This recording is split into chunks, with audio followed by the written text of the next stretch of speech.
Hello friends, एक बार फिर आपके सामने एक नई प्रेजेंटेशन लेके हाजिर हूँ। जैसा कि आप स्क्रीन के ऊपर देख सकते हैं कि आज की प्रेजेंटेशन दरअसल ग्रीनलैंड की मौजूदा तौर पर बढ़ती हुई अहमियत और अमरीकी प्रेसिडेंट की ग्रीनलैंड में ख़ास दिलचस्पी है। हम सब देखेंगे कि एक पूरा वर्ल्ड व्यू लेंगे और इससे जुड़ी पूरी कहानी को समझने की कोशिश करेंगे। थोड़ा ग्रीनलैंड पर भी नज़र डालेंगे और इससे जुड़ी हुई पॉलिटिक्स को भी देखेंगे। ग्रीनलैंड ग्रीनलैंड दुनिया का सबसे बड़ा जजीरा है जो नॉर्थ अटलांटिक ओशियन और आर्कटिक ओशियन के दरमियान वाक़ है, जहां 80% इलाका बर्फ़ से ढका है। यानी गर्मियों के अंदर टेम्परेचर 0 to 10 डिग्री सेंटीग्रेड रहता है, जबकि सर्दियों में ये तकरीबन -40 डिग्री सेल्सियस तक गिर जाता है। खेती बाड़ी यहाँ पे होती है, यहाँ भेड़ बकरियाँ भी पाली जाती हैं, मामूली सी सब्ज़ियाँ जैसे आलू गाजर भी उगाई जाती हैं, लेकिन ज़्यादातर खुराक इंपोर्ट की जाती है। यहाँ के लोग सख्त सर्दी से बचने के लिए रेंडेयर की, ये एक जानवर का नाम है रेंडेयर, उसकी खाल और ऊन को गर्म कपड़े के तौर पर पहनते हैं। यहाँ ग्रीनलैंडिक ज़बान सरकारी ज़बान है, लेकिन डैनिश और इंग्लिश ज़बान भी बोली जाती है। ग्रीनलैंड की आबादी तकरीबन 56,000 की है, जिसमें ज़्यादातर इनुइट नस्ल के लोग शामिल हैं। इसका दारुल हुकूमत नवक है। ग्रीनलैंड एक ऑटोनॉमस रीजन माना जाता है और इसमें इंटरनल अफेयर्स को ख़ुद संभालता है, जबकि डिफेंस और फॉरेन पॉलिसी डेनमार्क की हुकूमत कंट्रोल करती है। इकनॉमी का इन्हिसार फ़िशिंग पे है। इसके अलावा माइनिंग और टूरिज़म भी यहाँ पर होती है। इस इलाके की जो फाइनेंशियल सपोर्ट है वो डेनमार्क ही करता है। ज़्यादातर लोग साहिली इलाकों पर ही रहते हैं और शिकार और इसके साथ साथ फ़िशिंग उनकी ज़िंदगी का अहम हिस्सा होता है, जबकि आमदो रफ्त के लिए ज़्यादातर कश्तियाँ, हवाई जहाज़ और बर्फ़ानी गाड़ियाँ इस्तेमाल करते हैं।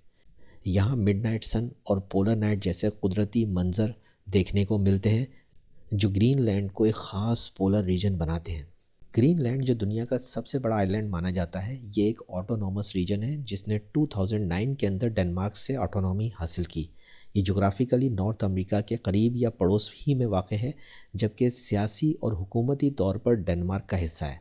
ग्रीनलैंड को इब्तदाई तौर पे 1979 में डोमेस्टिक ऑटोनॉमी मिली और 2009 में नेचुरल रिसोर्सेज पर नुमायाँ ऑटोनॉमी मिली और ग्रीनलैंड को यूं एक ऑटोनॉमस रीजन तस्वुर किया जाने लगा। 2019 में अमरीकी सदर डोनाल्ड ट्रंप ने डेनमार्क से इस जजीरे को ख़रीदने की पेशकश भी की। ये ऑफ़र उसकी जोग्राफिकल अहमियत और दूसरी तरफ रेयर अर्थ एलिमेंट्स की प्रेजेंस की वजह से दी गई थी, और साथ ही आर्कटिक रीजन में चीन के बढ़ते असरात और अमरीकी फ़ौजी मफादात की वजह से भी इसे ख़रीदने की पेशकश की गई थी। ताहम डेनमार्क ने यह ऑफ़र रिजेक्ट कर दी।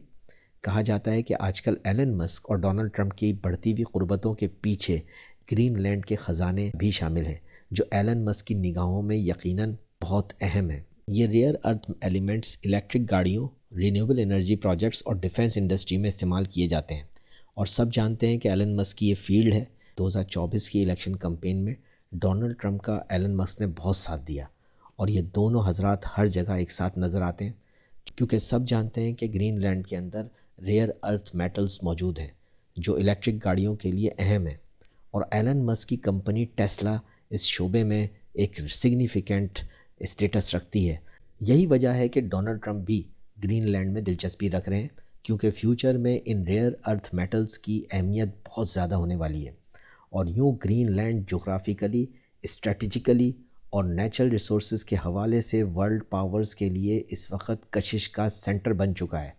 ग्लोबल वार्मिंग और मौसमियाती तब्दीलियों के बाद अब आर्कटिक रीजन में एक नई सी रूट्स खुलने जा रही हैं, जो चीन, रूस और अमेरिका जैसे पावरफुल कंट्रीज़ के लिए दिलचस्पी का सबब बन रही हैं। चुनांचे अमेरिका, चीन और रूस की बढ़ती हुई दिलचस्पी के पेश नज़र अब ये इलाका फ्यूचर में मज़ीद अहमियत हासिल कर लेगा, जिसका एहसास इन मुल्कों के लीडरान को बखूबी है। यही वजह थी कि डोनाल्ड ट्रंप ने पहले भी 2019 में ग्रीनलैंड ख़रीदने की पेशकश की थी, और ये बात मौजूदा तौर पर फिर ख़बरों में। दूसरी तरफ वैसे भी दुनिया के 40% अर्थ रेयर मेटल्स का ख़जाना चीन से ही निकलता है।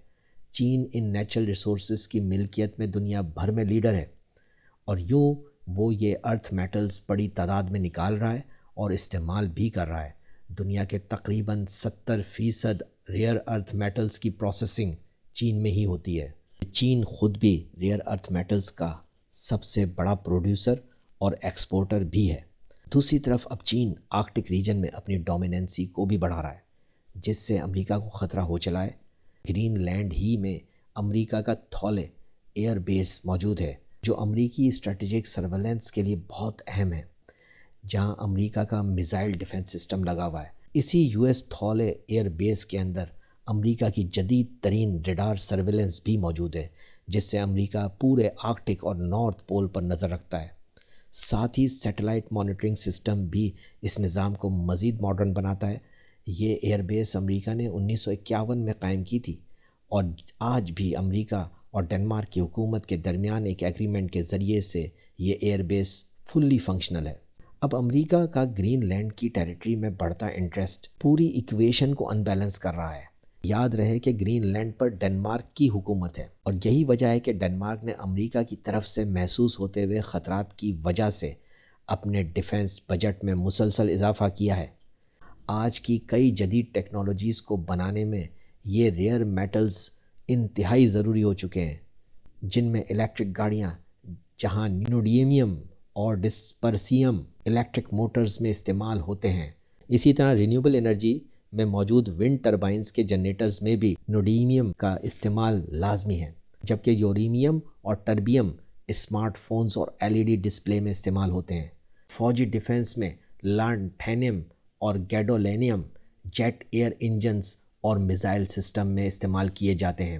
دوسری طرف میڈیکل ٹیکنالوجی میں بھی گیڈولینیم MRI اسکینرز میں کنٹراسٹ ایجنٹ کے طور پر استعمال ہوتے ہیں۔ چنانچہ یہ ریئر ارتھ میٹلز دنیا بھر کے اندر فیوچر ٹیکنالوجیز کے اندر ہر دن کے ساتھ اپنی اہمیت کو بڑھا رہے ہیں، اور ان ریئر ارتھ میٹلز کا خزانہ گرین لینڈ کی سرزمین کے نیچے کہیں دبا ہوا ہے، جس کی وجہ سے پوری دنیا اس وقت گرین لینڈ کے اوپر بہت زیادہ اہمیت دے رہی ہے۔ یہ تھی میری آج کی پریزنٹیشن۔ امید ہے کہ یہ آپ کے لیے انفارمیٹیو رہی ہوگی۔ شکریہ۔